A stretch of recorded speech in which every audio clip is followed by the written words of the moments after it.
Assalamualaikum warahmatullahi wabarakatuh. Di part 2 ini aku mau menceritakan kelanjutan dari cerita dibully waktu SMP. Ini kelanjutannya dari part 1 ya. Nah, di part 2 ini masih dalam tema dibully. Dibulinya ini karena ada suatu kejadian yang begitu mengejutkan.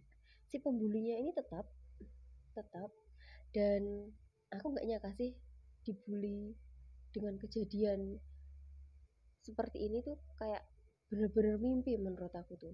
Ceritanya itu, aku tuh sejak dibully yang aku ceritain di part 1 itu ya, aku tuh kayak jarang banget keluar kelas, tuh jarang banget kayak beli jajan waktu istirahat, terus kumpul di luar kelas sama teman-teman itu jarang. Aku tuh lebih banyak di dalam kelas. Sebenarnya nggak aku aja sih yang di dalam kelas, itu ada segerombol anak laki-laki eh, di pojokan gitu ada, terus temanku perempuan di meja paling depan itu juga ada, dan aku posisinya itu emang bener-bener deket, dan mejanya itu depan belakang sama si pembuli ini. Jadi posisi aku tuh posisi yang paling dekat dengan meja dan tasnya si pembuli ini gitu. Jadi ceritanya waktu uh, sudah pulang sekolah gitu ya, guru udah keluar kelas, kita juga keluar kelas, itu temen aku si pembuli ini itu kayak histeris gitu. Dia tuh mencari-cari sesuatu di tasnya itu. Terus semua anak-anak di dalam kelas itu kan nggak jadi keluar kelas kan, karena semua terpusat pada si pembuli ini, karena dia tuh kayak mencari-cari sesuatu di dalam tasnya, ada sesuatu yang hilang gitu. Dan ternyata yang hilang itu adalah uang 40.000. Uang 40.000 punya dia itu hilang, dan dia tuh kayak bener-bener rasa ya kehilangan banget ya. Emang uang 40.000 ya 2007 itu emang bener-bener harta benda yang sangat berharga ya bagi anak SMP ya, seumuran SMP itu memang benar-benar harta yang sangat berharga sekali.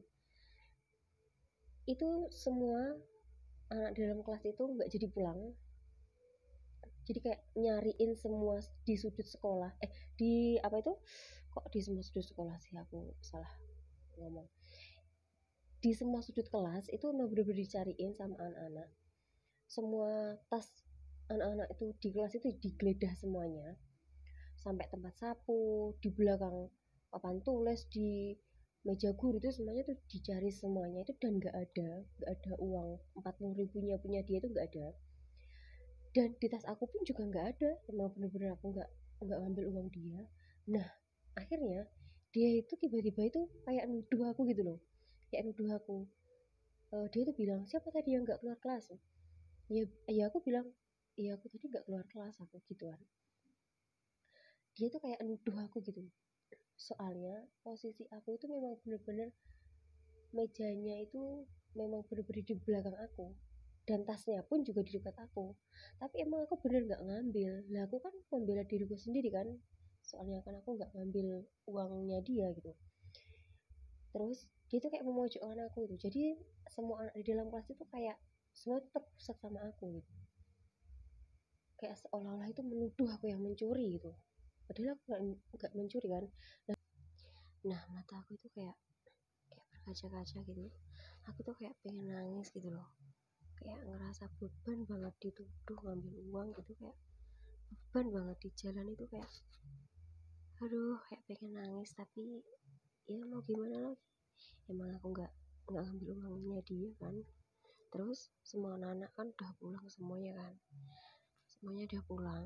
Dan besok paginya itu dia itu cerita ke teman sekelas itu, katanya sampai rumah si pembuli ini cerita sama kakaknya, dan kebetulan kakaknya itu emang bisa nerawang gitu ya, ya bisa nerawang gitu, kayak orang pinter gitulah ya.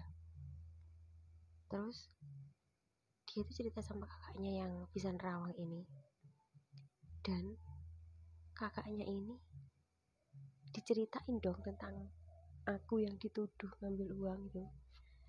Dan ternyata kakaknya ini, oh ya maaf, kakaknya ini laki-laki ya, kakaknya ini laki-laki, dan kakaknya ini ngajak dia, maksudnya si pembuli ini, ke sekolah itu waktu sore hari, ngajak dia ke sekolah sore hari, mencari uangnya di dalam kelas itu dicari lagi sama kakaknya berdua.